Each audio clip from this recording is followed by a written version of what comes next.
Hello, in this tutorial I'm going to show you how to assemble interlocking quilt blocks so you can create an elegant quilt top design like this one. For my demonstration I'm going to be using a Jack Dempsey Needle Art 18-inch quilt block. Let's go ahead and get started. When sewing interlocking quilt blocks together, it's very important that you're very accurate. This may look like nothing by itself, but once we sew blocks to it, it may actually form a flower. That's what being an interlocking block is that you're forming a larger design. So it's very important that we match up certain areas, and in that case, I'm going to go ahead and prep all my squares.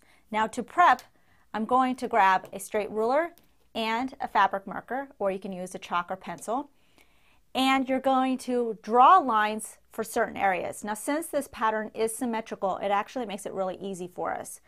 So for this middle design, I may just cut it in half and use my fabric marker to draw a line, and then do the same thing going this way.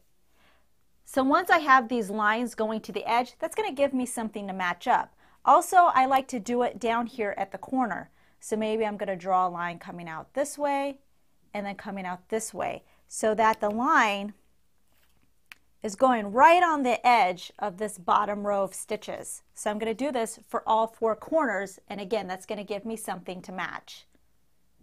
Here's a closer look at a block that's already been prepped. So you can see these lines, and these lines are just temporary. Eventually I can get rid of them because I'm just using them in order to line up my blocks so I can sew them and make sure that certain areas are going to match together with other blocks. I'm going to start sewing my blocks together in order to create rows of blocks. So I have a first block here, and this one's going to be sewn to this one. Now you'll notice this pattern down here, and it's actually, the edge of it is very close to the seam allowance. So if I was to fold this back on the seam line and put it up on this seam line, matching my marks, you'll see how it starts to form half of a flower design here.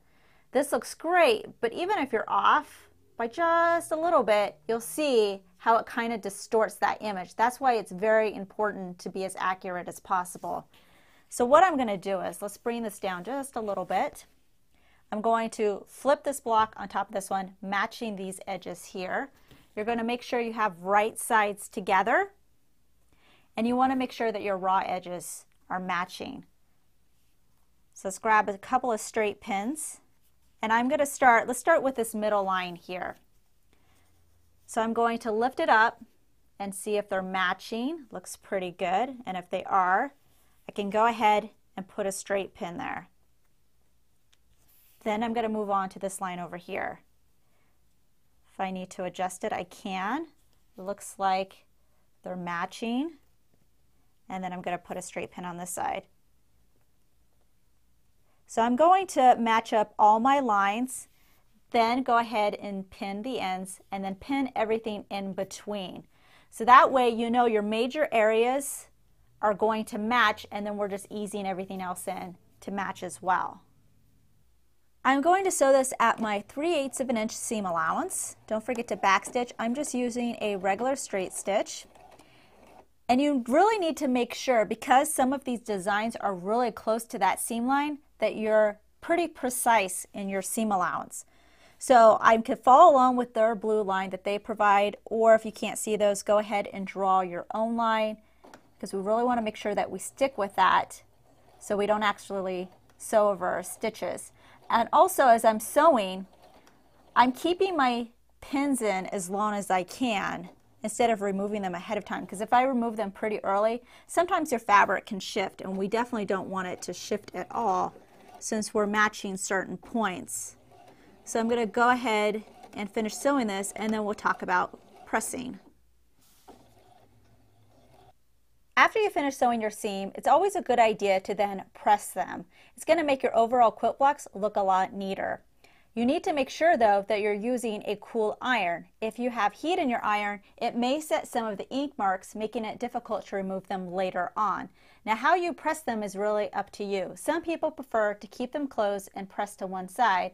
I prefer to have the seam pressed open.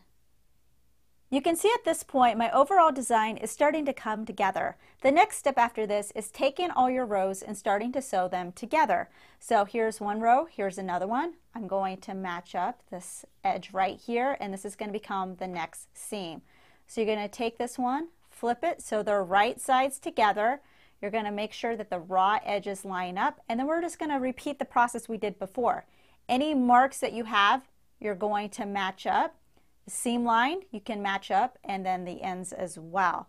Once you have all your measure points pinned, go ahead and pin everything in between. Take it to your machine, stitch the 3/8 inch seam allowance, press your seam open, and then if you have more rows, go ahead and add those as well until you have your desired quilt size. If we take a look at a more finished version of this quilt, you can see how the interlocking blocks come together in order to create a more intricate design. Please make sure to check out other tutorials on quilt assembly from Jack Dempsey Needle Art.